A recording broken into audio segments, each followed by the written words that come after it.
warahmatullahi wabarakatuh. Nama saya Lula Kamelia. Nama saya Najwa Kamalia. Saya Muhammad Wildan. Nama saya Sandika Haji Saputra. Nama saya Halisya Kansalaina. Nama saya Udifadia Rayanti dari kelas 11 IPA 1. Nabi Muhammad SAW adalah Nabi akhir zaman, lahir pada tahun Gajah sekitar 570 Masehi di kota Mekah.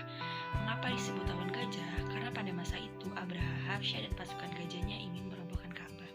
Menjelang kelahiran Nabi Muhammad SAW, ada beberapa peristiwa yang terjadi. Berikut beberapa peristiwanya.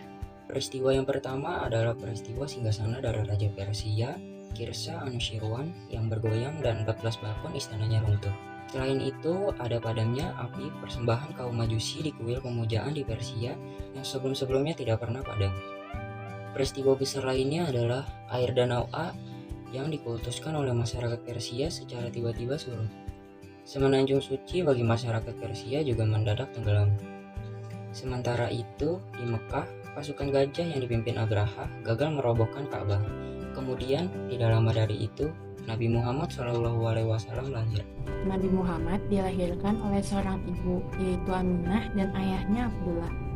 Saat Nabi Muhammad berusia 3 bulan dalam kandungan, ayahnya yaitu Abdullah meninggal dunia karena jatuh sakit. Saat Nabi Muhammad lahir, sang kakek Abdul Muthalib memberikan nama Muhammad kepada Rasulullah dan membawa Nabi Muhammad ke dalam Ka'bah. Kemudian, seekor kambing disembelih sebagai bentuk akikah, dan Nabi Muhammad dikhitan pada usia 7 hari. Ketika Nabi Muhammad lahir, tidak ada yang mau menyusuinya karena termasuk ke dalam golongan miskin.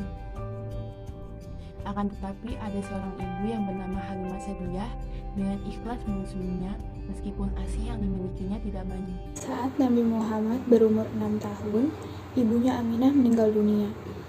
Nabi Muhammad pun diasuh oleh kakeknya Abdul Muthalib. Namun tidak lama dari itu, sang kakek meninggal dunia ketika Nabi Muhammad berumur 8 tahun. Lalu pamannya merawatnya meskipun mereka hidup dalam kekurangan. Meskipun begitu, Nabi Muhammad tetap tumbuh dengan baik. Ketika masih kanak-kanak, Nabi Muhammad membantu mengembala binatang ternak, dan ketika sudah beranjak dewasa, Nabi Muhammad ikut berdagang bersama pamannya. Nabi Muhammad bekerja sama dengan Siti Khadijah. Khadijah merupakan wanita cantik terpandang yang berasal dari golongan orang berada di Arab. Dengan kepribadian Nabi Muhammad, Khadijah jatuh hati dan meminta sahabatnya Nafisa binti Munyah untuk datang meminang Nabi Muhammad SAW. Nabi Muhammad menikah ketika beliau berusia 25 tahun. Beliau menikah dengan Khadijah. Nabi Muhammad SAW mendapat wahyu pertamanya yang diberikan Allah Subhanahu wa Ta'ala ketika beliau berusia 40 tahun melalui mimpi. Di dalam mimpi tersebut, Nabi Muhammad berada di Gua Hiro dan bertemu malaikat Jibril. Melalui malaikat Jibril, wahyu pertama yang diturunkan Allah adalah surat Al-Alaq ayat 1 sampai dengan 5. Setelah itu, Nabi Muhammad pun mulai melakukan dakwah. Pada awalnya, Nabi Muhammad melakukan dakwah secara sembunyi-sembunyi. Nabi Muhammad berdakwah secara individu dan rahasia. Yang menjadi pengikut pertama Nabi Muhammad yakini istrinya yaitu Khadijah, kemudian para sahabatnya yaitu Ummu Aiman, Ali bin Abu Thalib, Abu Bakar As-Siddiq, dan Zaid bin Haritsah. Kemudian Nabi Muhammad kembali mendapatkan wahyu lewat surat Al-Hajr. Dalam wahyu tersebut, Allah Subhanahu wa Ta'ala memerintahkan kepada Nabi Muhammad untuk menyampaikan dakwah secara terang-menerang.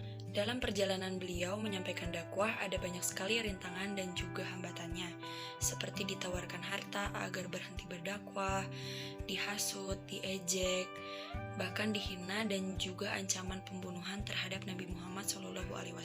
Hingga akhirnya beliau wafat pada usia 63 tahun, jatuh pada hari Senin 12 Rabiul Awal 11 Hijriah atau sama saja dengan 8 Juni 632 Masehi.